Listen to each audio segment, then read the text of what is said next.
Hello, everyone. Any web novel readers, YouTube video trawlers, people interested in web novels, or first-time readers, and just visitors in general. This is going to be my first web novel summary on this channel, temporarily known as Adrifting, and possibly in the future, web novel analyst and reviewer, abbreviated to WAR. And hopefully, my first web novel analysis and subsequent analyses will follow shortly behind this video.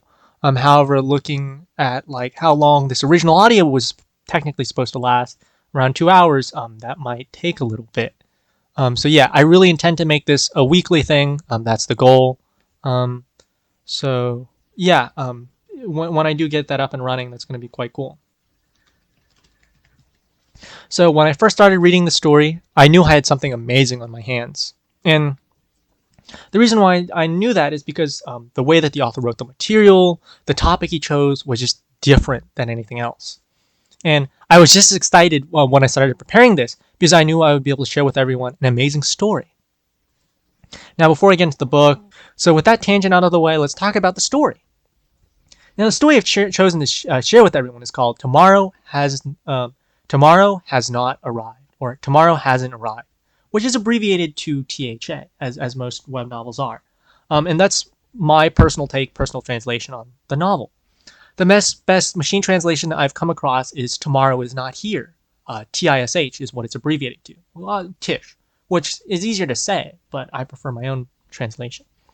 Now, really briefly, the other machine translations could also be translated as Tomorrow Is Not Coming, Tomorrow Is Not Close, or Nearby.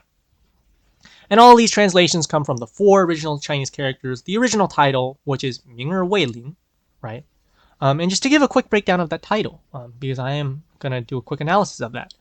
The first Chinese character is Ming, right? And Ming generally means smart or tomorrow. And to understand what it means, the meaning of it, we have to really look at the next character, real quickly. Yeah, Ming, I think is the first accent. Is the 4th accent in Chinese, I think. Just guess. Really quickly, though. Generally means sun or pertaining to sun.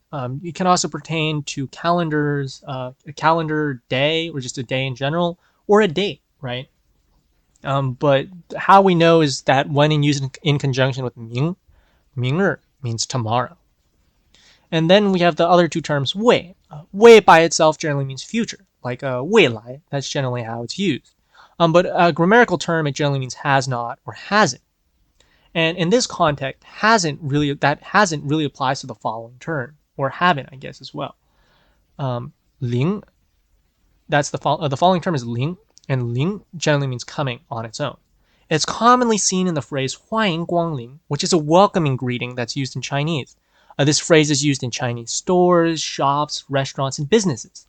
It's really a common greeting used for customers. When they step in the door, you'll often hear 欢迎光临. That's how they welcome customers.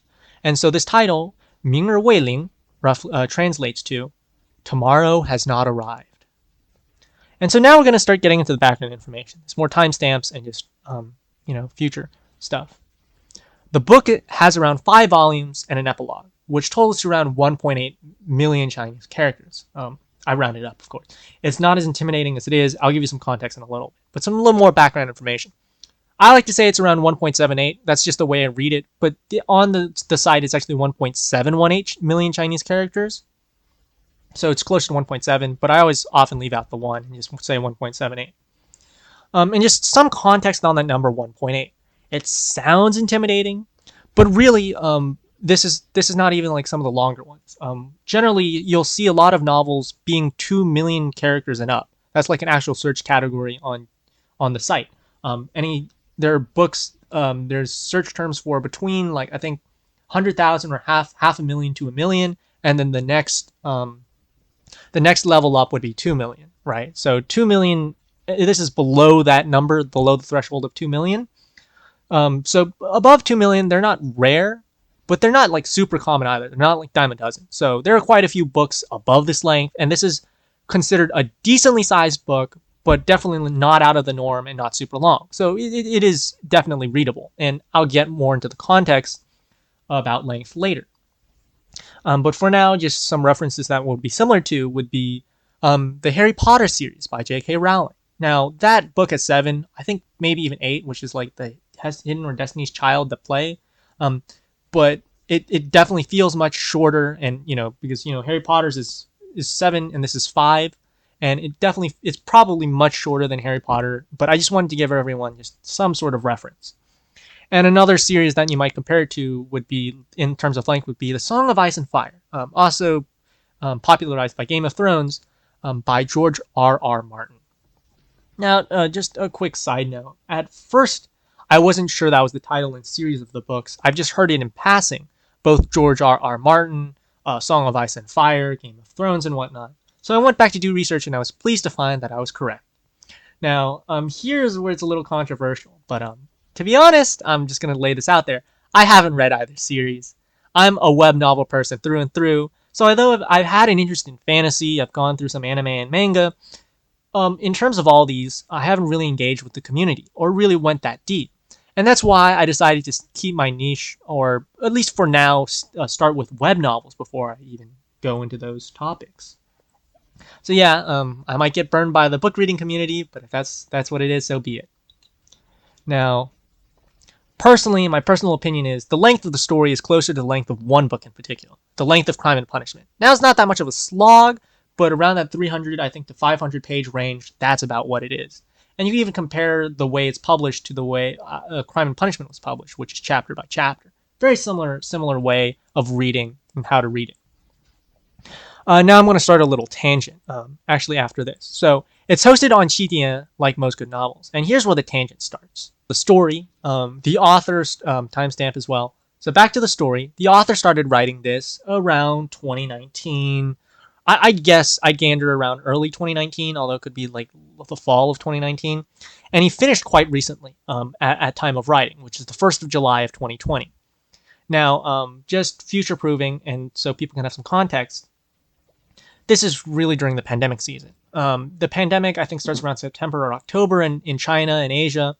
And then it isn't until around early 2020 that it really starts to spread towards Western countries. Now, the rub is, I don't know whether he chose to write it during the pandemic, or if he planned to write it during the pandemic, or if he just started writing and then it just happened to be a good time. But for whatever the reason, I felt like he chose a really good time to write it, because one of the things is the topics he captures a lot of cultural influences and important events and problems at this current moment in time, and just during this decade as well, or that decade.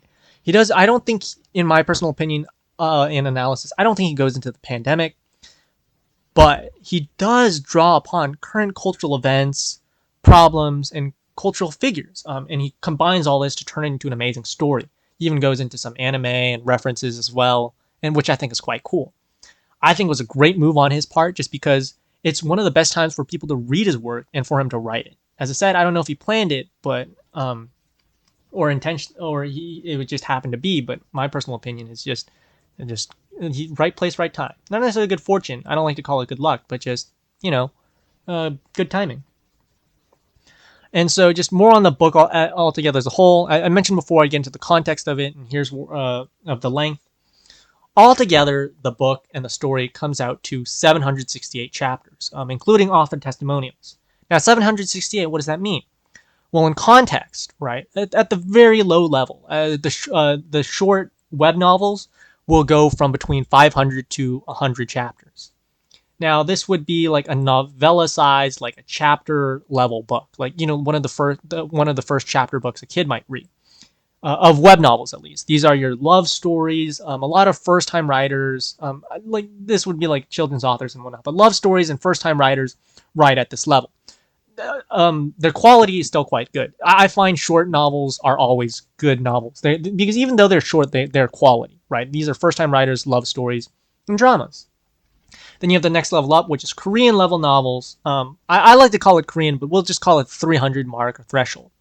Now, a lot of 300 chapter novels, I call them Korean level novels, is because that's at the length at which a lot of the Korean translations have been at.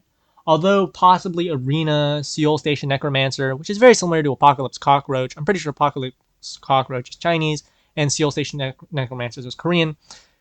A lot of those Korean novels and translations have been around 300. I've read one at 150 and 300. They might even go to like 400, 500, but at the moment, most of them stay around 300. They do get longer.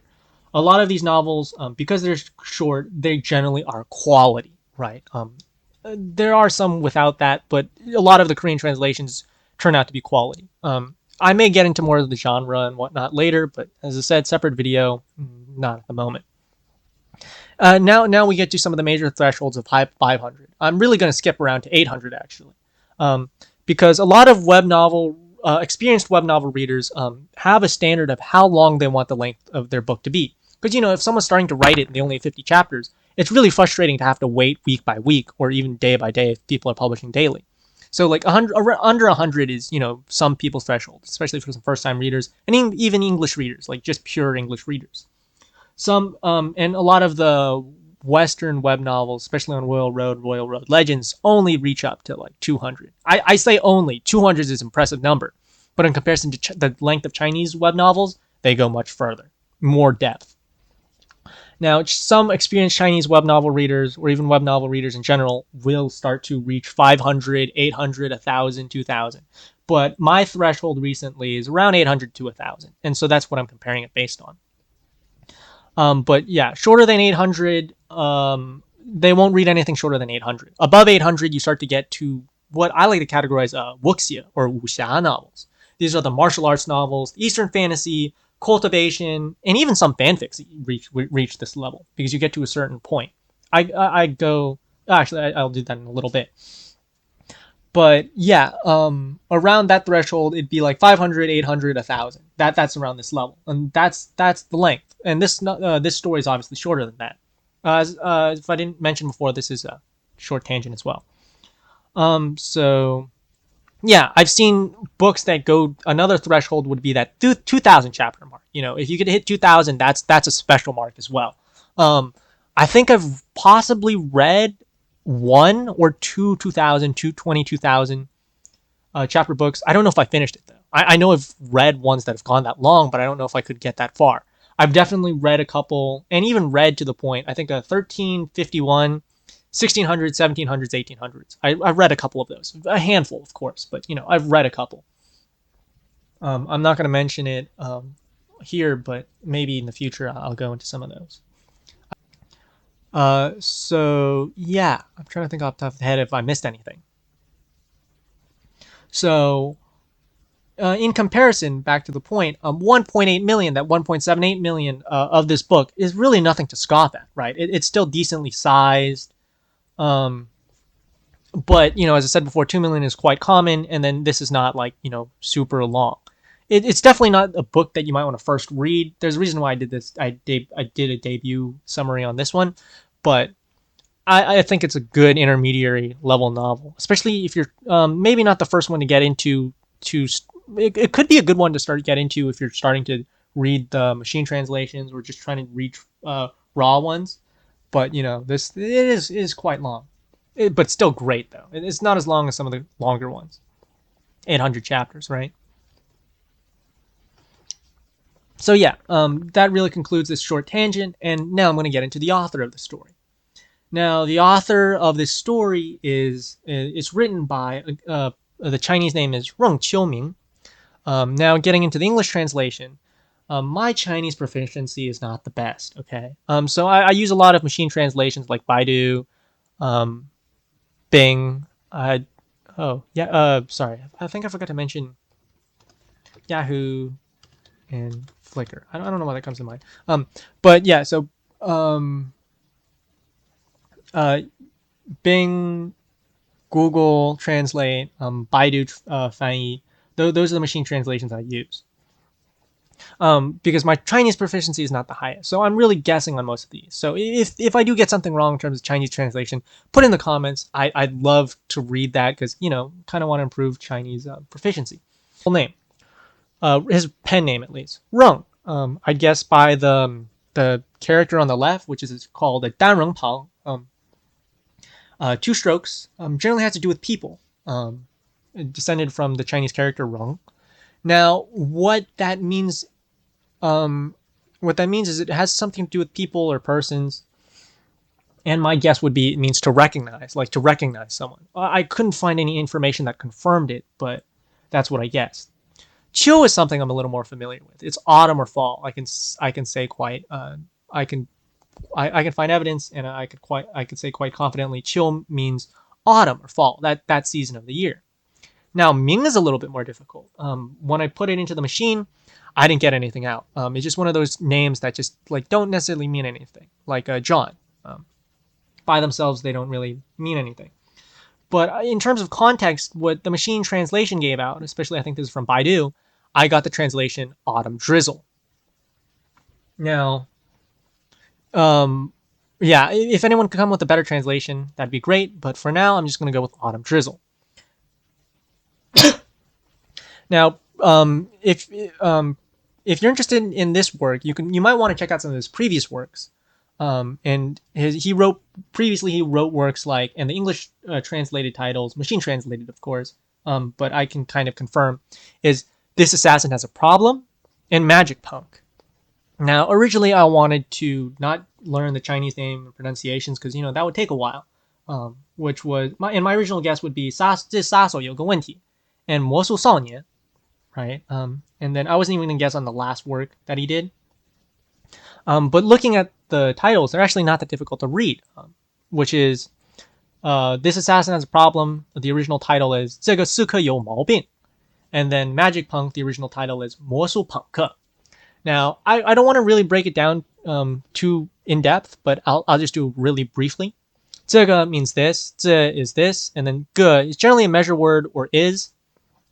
死客 has to do with assassin. 死 kind of sounds like kill or die. And then 客 I think is thing, but 死客 is just a conjunction word that sticks together. This means assassin. 有 means to have, and then 毛病 generally means sick. Most people say 毛病 in the context of mentally sick, translated to problem, of course. Because 病, that term generally has to do with sick in general, and then 毛 means something's wrong. 毛病 together generally means mentally sick, but problem fits quite well. Now, Magic Punk, 魔术朋克, right? 魔术, those two are conjunction terms. 魔 generally has to do with mysticism, right? Some sort of that fantasy. And then 术, I guess those are conjunction to mean magic.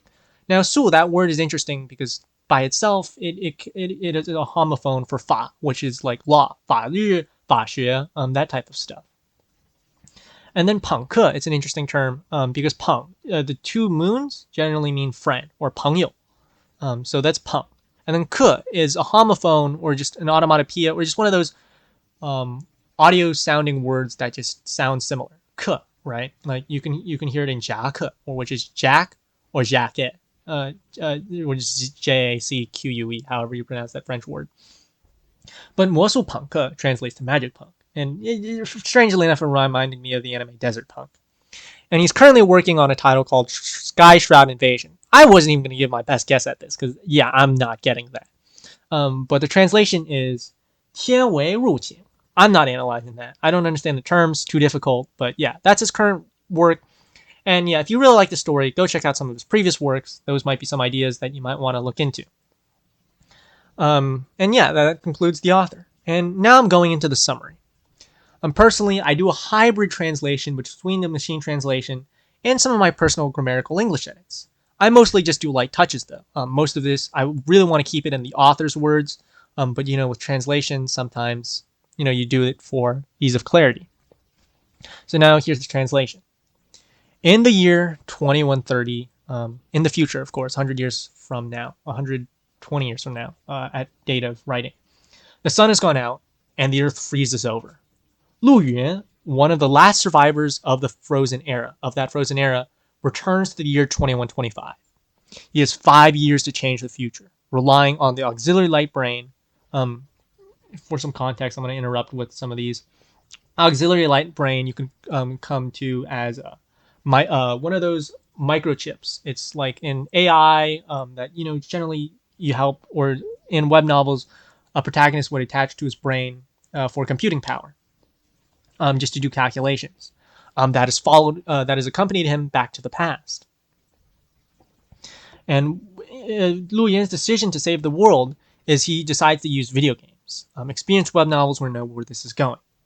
The name of that video game is Tomorrow Hasn't Arrived, right? So that's the name.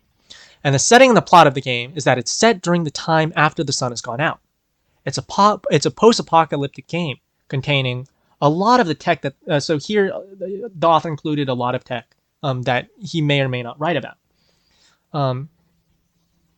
The technology he includes is nuclear fusion technology, artificial intelligent robots. That's literal translation. I put it as artificial intelligence and robots, moon bases, Martian cities, and everything that has not been completed in reality. The machine translation says will first complete their technical preview in the game. I translate it as will appear in the video game. But yeah, so the main point is the main character or protagonist inserts all these technologies in the video game. And what that does is scientists, students, skilled workers, singers, and even all people who have hope for the future choose to enter this game one after another because of all the technology inside and just due to the high quality of the video game. I'll get into how he does that later in the analysis. And the author's words is just like navigators running to the sea without regret. Pretty cool. And the last sentence the author writes on the summary is, Lu Yuan, the main character and protagonist, says, I put the future of mankind in this game. So I might have, I don't think I slipped up, but in the future I might do slip up in both the analysis and whatnot, and say that the main character, MC, or the protagonist is Lu Yan instead of Lu Yuan. And the reason why that's important is because Lu Yuan actually has an important meaning. The name always has important meaning. I'm never good at it, but this one I can recognize really easily. I would say Lu Yan because that's how I read it. But Lu Yuan has special significance. So when I do the summary, I really want to make sure I get that correct. But just a future note, I might read that. I'm also just going to do a clean reading of the translation, maybe even a raw reading of the translation without my commentary, just so, if someone wants to read that, that'd be cool. I'll put that on BTS. So now, that's a complete summary. And like most stories, after a summary, there's always a couple tags. I like to give it a couple of my own tags, just so people have an idea of what this category is under. So this is a real quick timestamp of a couple tags. A couple tags I've assigned this is a semi-apocalypse novel. I'll explain why I call it semi. There are some elements of VR gaming, some intrigue, definitely intrigue involved. A Qidian search engine tag, I originally thought it would be classified under fantasy, Gaowu, or a high-tech, or a parallel world. Obviously, it's science fiction, but now doing some research, it's definitely science fiction set in a future world, the year 2130. But yeah, that's the search engine tag. The way that the author writes the character is that the MC, the main character, is a normal protagonist. Now why I say the author writes it, or at least I feel like his intentions as a normal protagonist, he's not placed in the category of genius. He's not like a super smart protagonist. He's not an OP protagonist like some of the Korean and Japanese protagonists. And he's not a moron. He's not what TV tropes and overly sarcastic productions might call a crouching tiger, hidden badass. No, he's not one of those. The way the author writes it is he's a normal protagonist with, some long experience and, experience from the future, of course, and but normal nonetheless. He's not a genius. And he gets around that by using a tech assistant. Really, he's a normal protagonist, but he's written in the Chinese elves trope. I'll explain most of that in chapter 1 of in analysis of chapter 1. But he gets around all that with a tech assistant, which is in the summary called an auxiliary light brain. And the auxiliary light brain, or the microchip controller, or whatever one might call that tech assistant, think of it like Jarvis from Iron Man. It's just a helpful AI, and it's really a tool to help assist the protagonist. And for some experienced web novel readers, this is not a system novel. The auxiliary light brain doesn't assign tasks. It's just a tool, a very useful tool with some high tech, but a tool nonetheless to help assist the protagonist in doing stuff. So yeah, and just one last couple tags is it's a love interest. There's some love interest involved, some romance and drama. That's really the last tag. Just like any good Chinese web novel or just novels in general, there's always some drama and romance, and that just adds another facet to a really good book. And so those are the tags. But I feel like it's really important to mention what this book is not, because that's how you get a sense of what it isn't. Now, this book is not a harem, right? This is not where the Chinese protagonist gets 3 girls. No. It's not that story.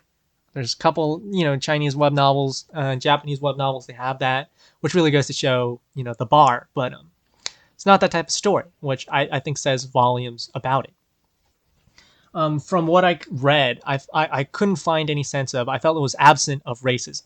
Um, yeah, I think so. One particular moment that really caught my eye was that there was a really intelligent and smart black character. They praised a black character, and that's special. It really goes to show the bar as well. But it's interesting to see an author praise an intelligent black character. Plays a very minor role, but the fact that it mentions that is particularly special. The reason why is, some Asian and Chinese culture is that people are xenophobic. They've been afraid of black people. The excuse, obviously it's still an excuse, but the reasoning and the excuse that's been given is, like with most cultures and countries, I don't think every country has gotten rid of racism entirely.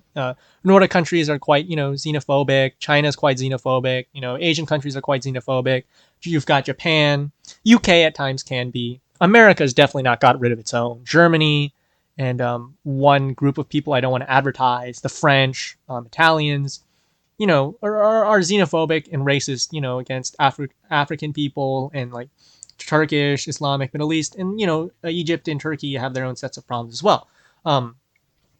But Chinese, Asian, and Chinese people have been historically afraid of black people, or at least that's the culture. And the excuse is, their technology has advanced, but their culture has not. And here I'm going on a little tangent here, but the idea goes that part of the things that reinforce cultural norms is technology, right? When you only have half the workforce in the workplace back in the 50s and 60s, and even previously, right? It was a very male, men-dominated workplace. Not a lot of genders in the workplace.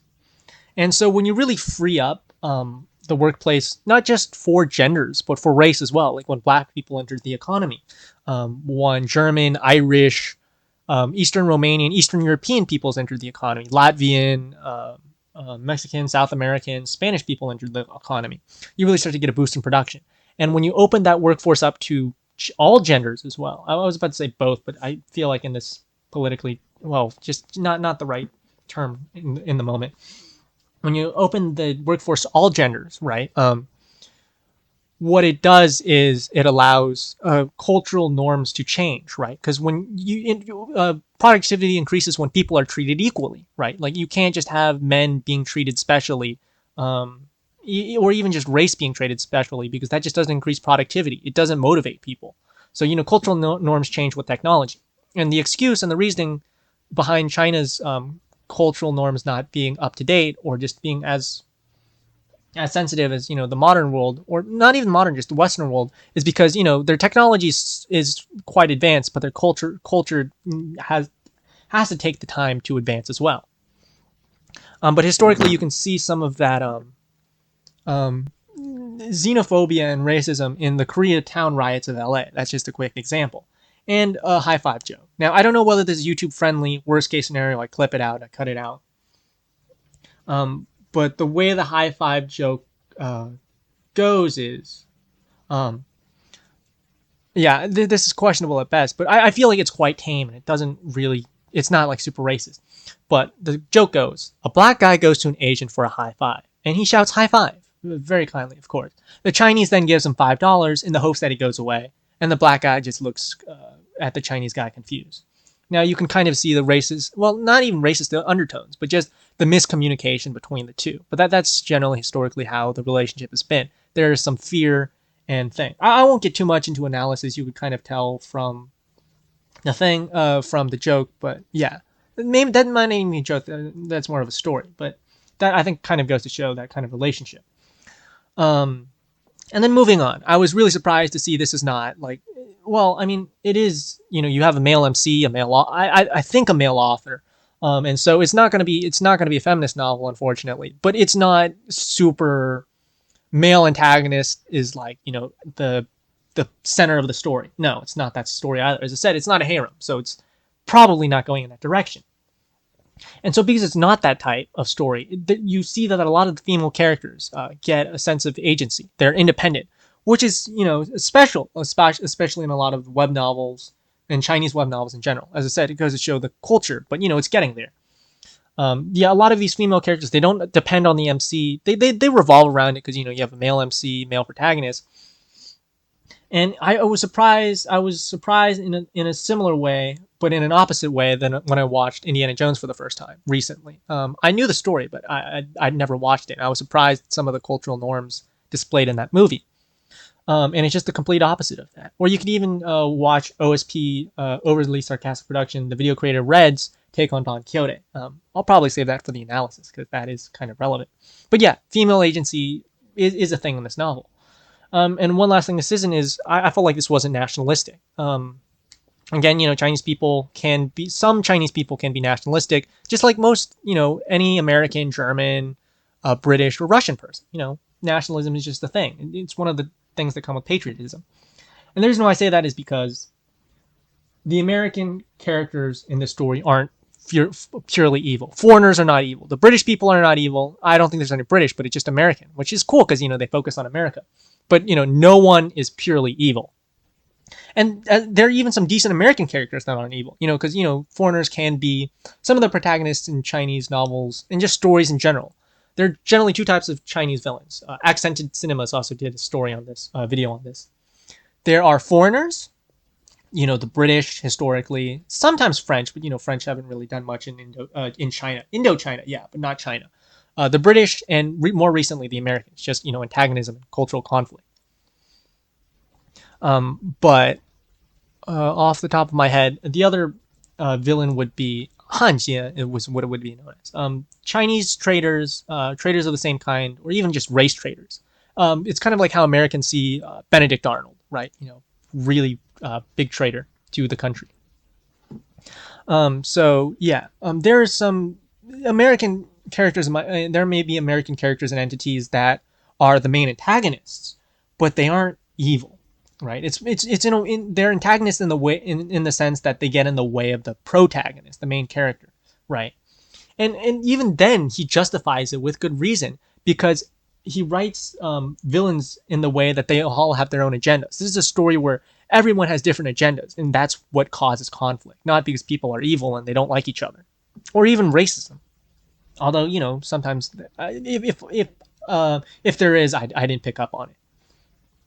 It's one of the first novels to feature, and I'd say an heroic American, but I think there's more than one, with even one or two supporting American characters, and that's surprising because you just don't see that. Like, I don't think there's a lot of American, even like American web fictions where actually you might, where you see like a Chinese secondary character. Asian, of course, Indian maybe, but I don't think I've seen that. Especially Asians and Chinese Asians and American and Western web fictions have not been portrayed in the kindest of lights, right?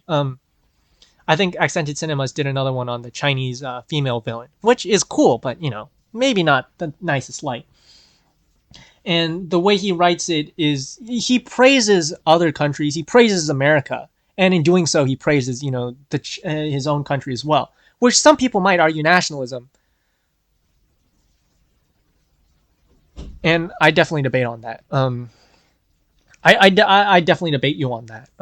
But yeah, I think it's closer to patriotism, or categorized as patriotic spirit, because he doesn't make other countries look bad. He more just praises them, and in a similar sense praises his own country. Whether that's his intentions or not, I don't know, and I don't think it is, but one could argue. And then so back to some of the other tags. As I said before, there's some drama, but this is a weird apocalypse novel, and I'll elaborate more just like very, very quickly. It's a future world. It's set in the year 2130, and it's a science fiction novel, as I mentioned before. But the reason why I hesitate to call it an apocalypse novel, I call it semi-apocalypse. That's a term. It's because that type of novel, the Frozen era stuff, is really set in the background. That's more like world lore, world building, and is put on the back burner with various descriptions in the video game and story. But they don't really elaborate that too much until really later on, and even then, it's only in bits and pieces. I'll even elaborate more on the overall drama aspect later on a different video. But because of the spoilers, it might make it into a different video. Very extremely minor, though. I think it's okay to be put in a summary video. And just some of the things, just one last thing this is not, and a couple, it also includes a couple of recommendations and comparisons. This is not an HFY novel, and this is not under an HFY tag, which HFY stands for, if you don't know what HFY stands for, because it is in web novel circles and I think even in Reddit, HFY stands for humans fuck yeah, right? This is one where they praise humanity, very humanity centric, human rights, space civilizations and galactic civilizations in spacefaring novels. But in that sense, it's very similar to. It's got vibes similar to Human Altered. I haven't finished the book. I've only read to around I think chapter 67 or 70, but that's decently far, and I think I've read enough chapters to get a sense of the book. And the other two that it could be possible, or ones that you might want to read, would be They Are Small, and there was another novel. I don't know the name of it, but I think it was Human Meat or Human Burgers Do Not Consume, or maybe it was just Humans Don't Consume. Right? Quick disclaimer, I'm going to be honest here. Never read never read the last two on Royal Road Legends, now known as Royal Road. They're small in Human Burger, so they might not be HFY, but they, reading the summaries, they have maybe some similarities. Now some comparisons. It's very similar to protagonists and MCs and main characters to an amazing writer called Who Cares. It's a funny author name, and he wrote a very cool novel called Rewrite. Amazing novel. You can see it on Scribble Hub. I think he's published first on Royal Road Legends. A very, very similar MC, but different direction. And one story I always like to recommend is Omniscient Reader, one that I'm potentially wanted to do a debut on. But Omniscient Reader is by this author its author has two Korean characters I don't recognize, but the machine translation is Sin Chon. That's I think the given thing. I apologize if I didn't read the name correctly. I don't understand Korean. So yeah, two more things, but this is more of a major note. One last note, one of the two last notes is that this hasn't been logged into the database of novel updates, and because it hasn't been translated.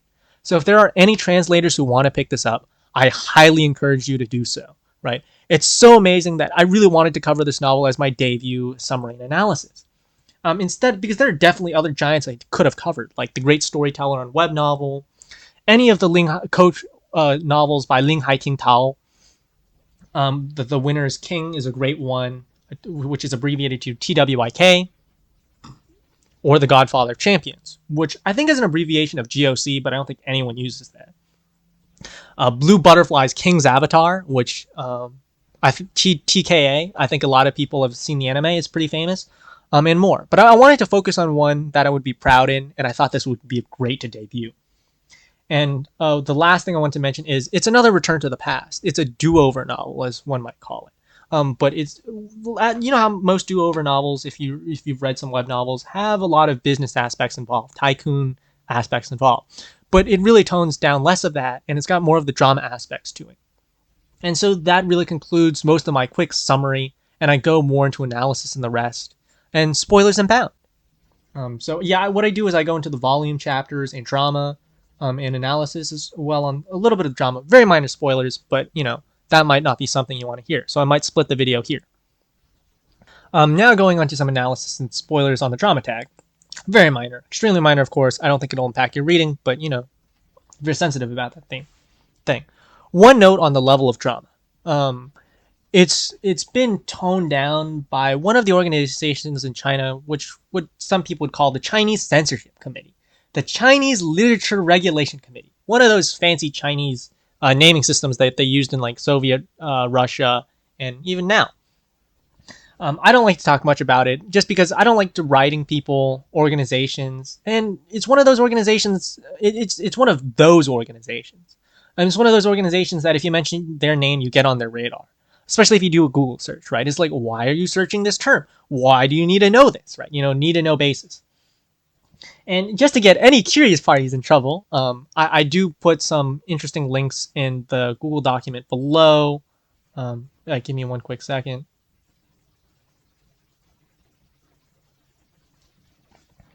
I do put a lot of those information in the Google documents below, like the CIA, FBI.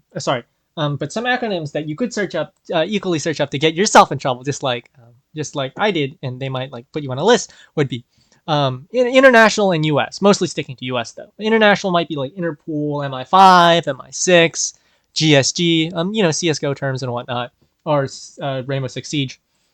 But U.S. ones would be the CIA, FBI, NSA, the U.S. Atomic Energy Commission, AEC. Those ones I'm kind of really scared of, or at least it was interesting. FCC, the Federal Communications, FTC, Federal Trade, IRS. Just a little bit more. DOJ, DOD, NGIS. That's an interesting one. Navy Intelligence and SIGINT. As I said before, if you want to see more, I put a lot in the credits documents, and you can search it to learn more. And a whole slew of other government acronyms. Like EU has their own Interpol, I think. But yeah, because all of these novels are on a Chidian platform, and they're all in China, right? They are regulated, and I think they're covered under the China state-run General Administration of Press and Publication. I'm pulling a lot of this information from Wikipedia, by the way, and I think the Chinese title is 新闻出版总署新闻出版总署 I think that's right. And just a really quick breakdown what I guess it is. 新闻 is definitely news. 出版 is probably what they're releasing. 总 is type, and then 署 is probably the organization, or probably organization. I'm looking at organization. And they do have an internet section as well, but that's the paper and literature, press and publication. So I guess that'd be the organization they'd be covered under. But they are also covered under. There's also an separate internet censorship as well, or regulation committee. And that would be the. Sorry, give me one quick second. That would be the Cyberspace Administration Security of China. And there's a couple of other ones as well, but I know Xi Jinping ran reading from Wikipedia. Xi Jinping ran a couple of campaigns in 2013, and they've really cleaned up the online publishing industry in China. One of the terms that people would call it would be the Great Firewall, because China's good at building walls, and one wall they built is the internet.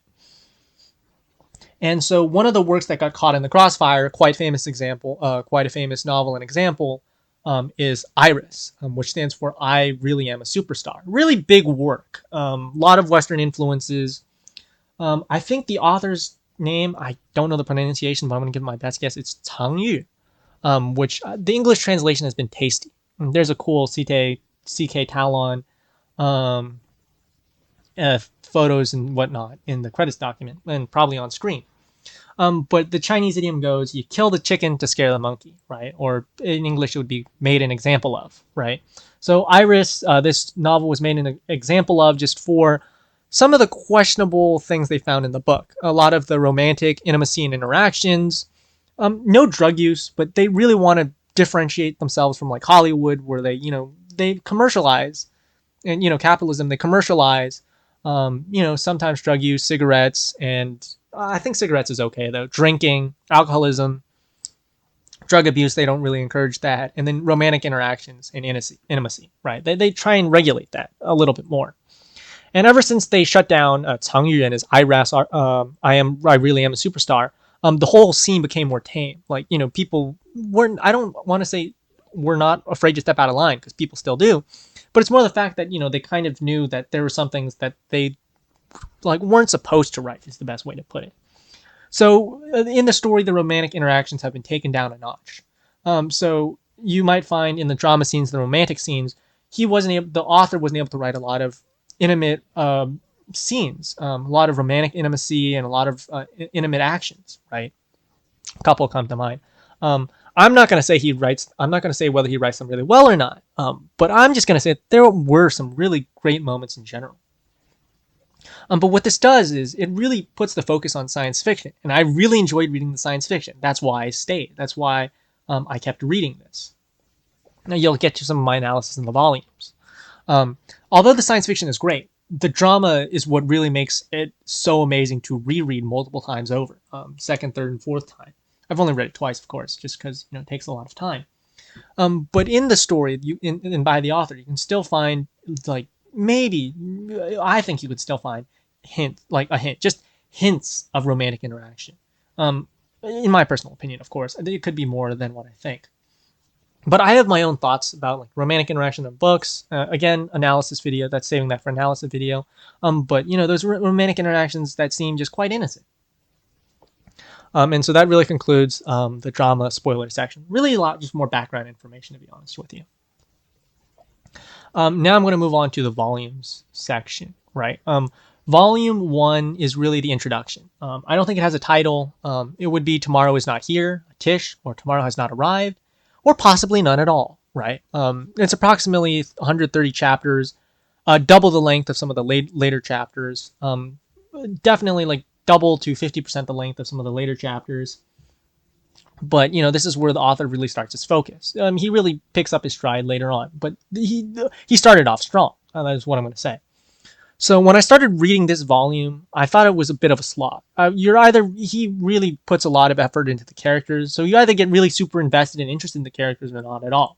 At least in my personal opinion. My personal emotions and state at the time may not have been the best though. So as I said, I generally gave him a pass for it as I really didn't know what to expect. Decent author, been reading a while, interesting topic that he covered, a fascinating summary, and then from the way he wrote, it was just different. There was definitely some drama, and I felt that was what can make it a little difficult. And just one little side note, although I might be biased from being what I hesitate to call myself, which is an experienced reader or veteran, the reason why I say that is I've never read any of Jing Yong's work. He's one of the giants of Chinese web novel publishing. He was either 70s, 80s, or 90s. But he wrote things like the Proud Smiling Wanderer and like maybe I think like Wandering Condor or something. Huge novels in web novels. And I never read that. I'm not what they call what some might call the old guard. I'm not an old monster.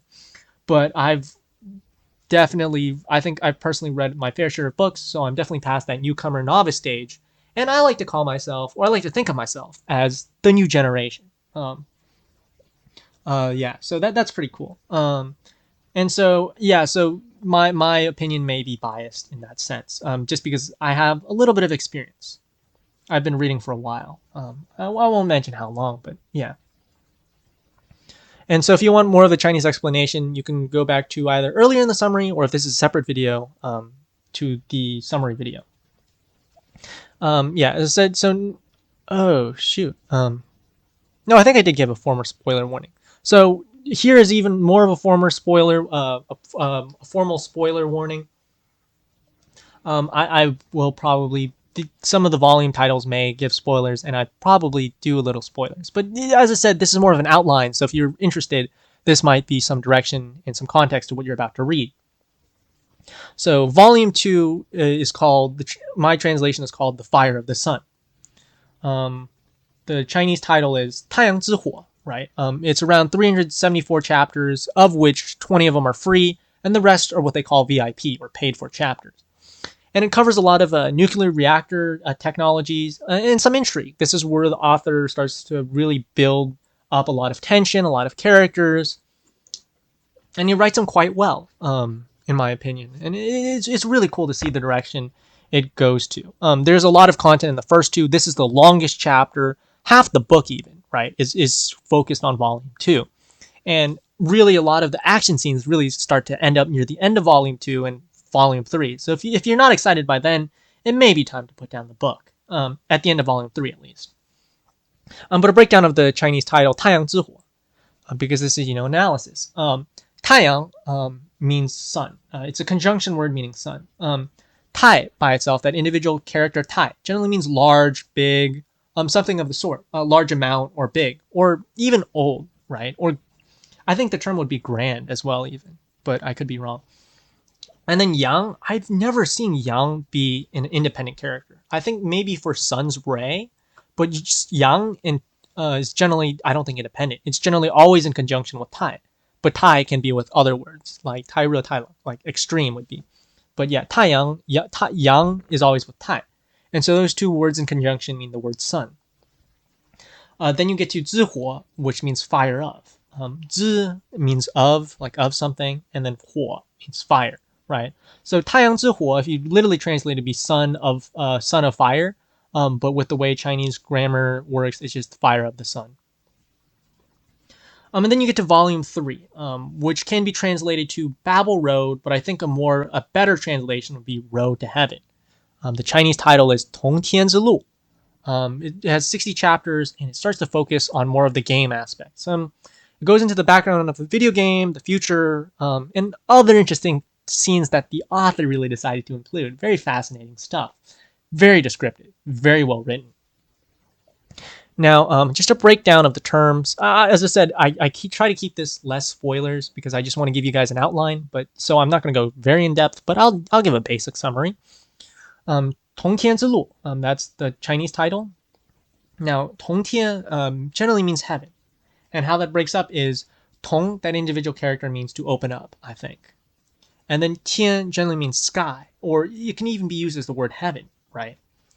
知, as I mentioned, so 同天, together. I think the machine translation from Baidu is direct access to the highest authorities. 知, as I mentioned before, is of, and then 路 generally means road. I can even break down the characters of Lu, but I'm not going to. A little bit later then, maybe. So then we get to volume 4. I think the best title would be Earth's Last Journey, right? Forgive me for the pronunciation of this. 2 terms I don't recognize. But the Chinese title is 地球装模旅行. 地球装模旅行. Total of 80 chapters. Volume 80 chapters. Oh, okay, so volume 3 was the shortest one. Volume 4 is more the average later length of the chapters. We're really getting into the end game here. All of volume 3, volume 4, volume 5 is all VIP. So it's all VIP, which means you have to pay for them. Generally, I'm not going to mention other things, but the testimonials and the epilogue are not. But yeah, so these 80 chapters are all VIP. So just a quick summary of what happens here.